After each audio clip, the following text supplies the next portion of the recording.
Got some big breaking news to share with you. Looks like President Biden and Kevin McCarthy have finally reached a deal when it comes to the debt ceiling agreement. So with this agreement, both McCarthy and Biden both gave a little and took a little, and both of their respective parties are not going to be happy about the results and terms of this. I'll let you know exactly what is in this deal. Now, we're not in the clear yet. So when it comes to the big question, is Social Security saved?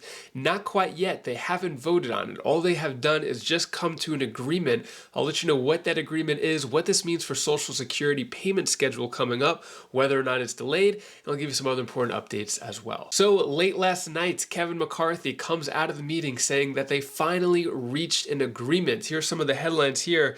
Biden and McCarthy reach debt ceiling deal to avoid default.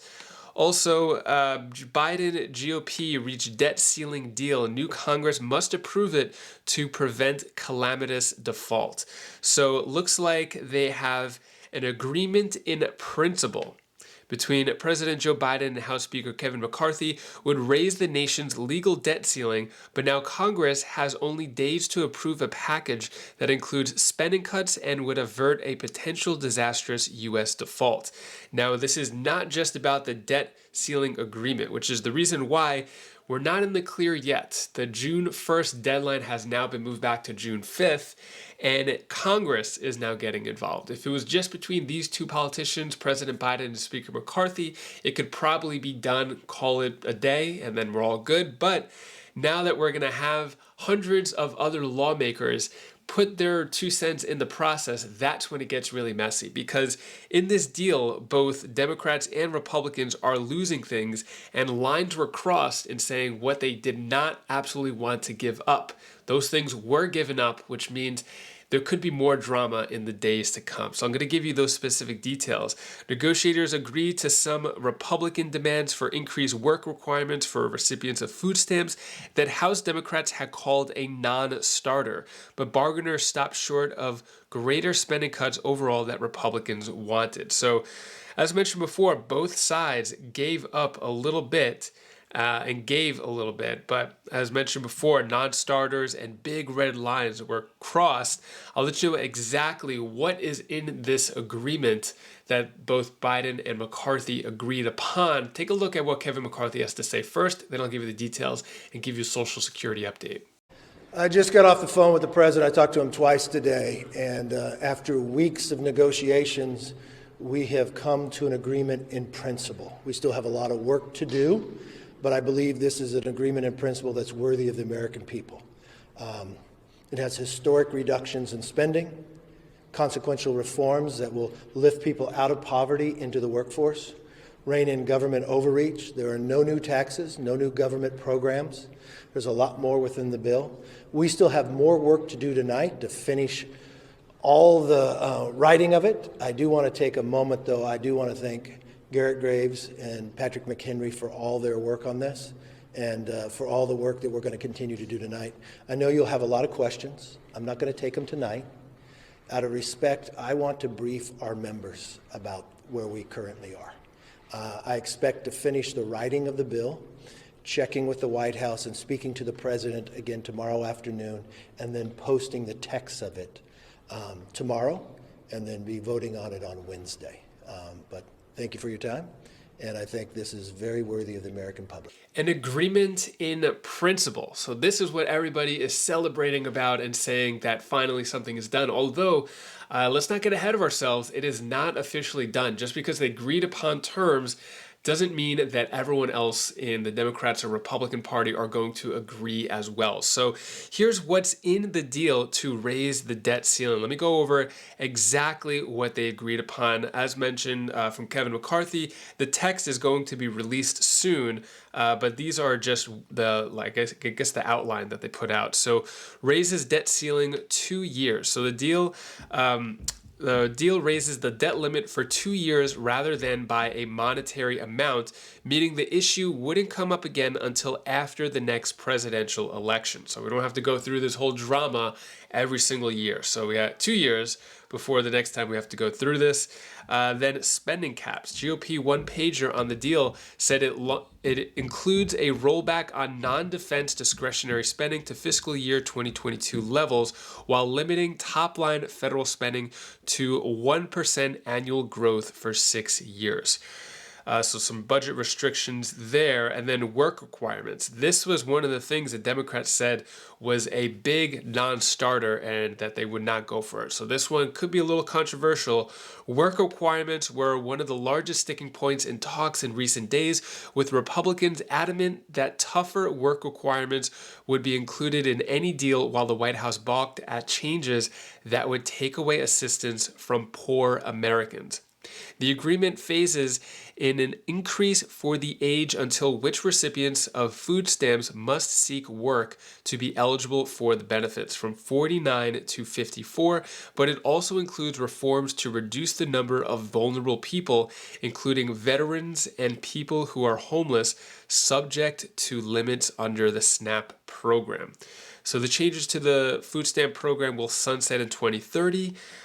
Which means that it'll just be up for vote again to see if they want to keep the food stamp program. So a couple of these things I know Democrats are not going to be happy about. And then another thing here, the GOP one-pager on the deal said it would claw back tens of billions in unspent funds appropriated to combat COVID-19, including $400 million from the Centers for Disease Control and Prevention, Global Health Fund.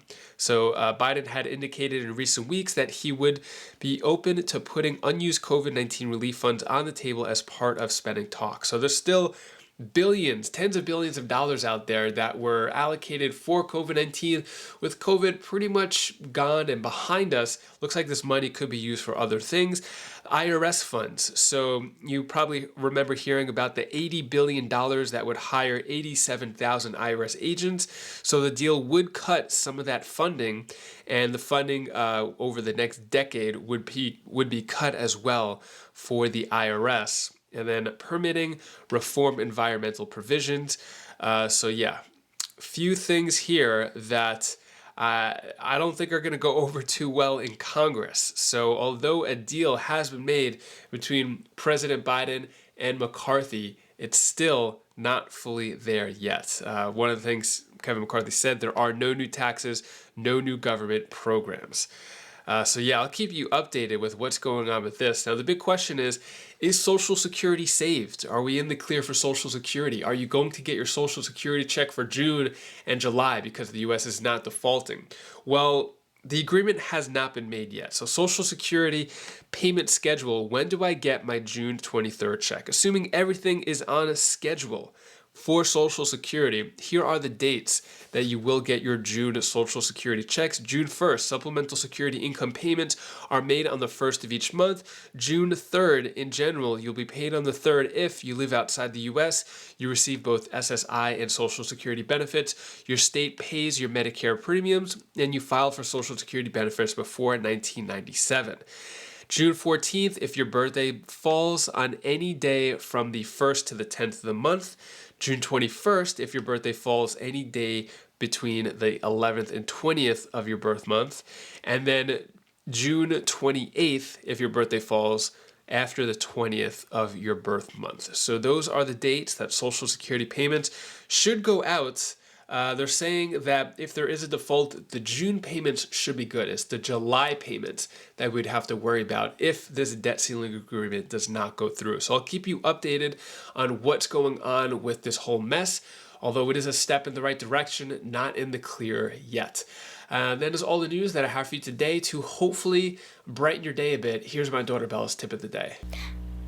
Hi guys, this is Bella. This is the tip of the day. I want to tell you something that you should do. So every time you make mistakes, you make mistakes, and you only have one life. So clean those up and make a new world.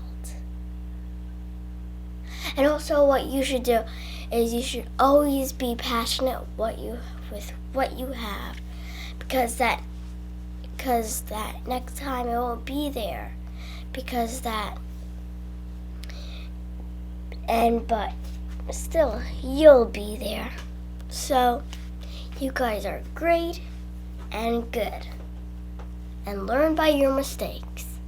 So, bye! Thank you so much for watching. Appreciate your support. If you like how I got straight to the point, let you know the exact updates of what's going on, no fluff, hit the like button, subscribe to the channel. Also, if you want to check out what is going on with the latest Social Security proposal, the Social Security 2100 Act, I recommend clicking this link right up here, and that'll show you exactly what is in that bill, what Social Security increases you may expect if that bill passes. So click that, and I'll see you in the next video. Take care, be safe. Thank you for watching.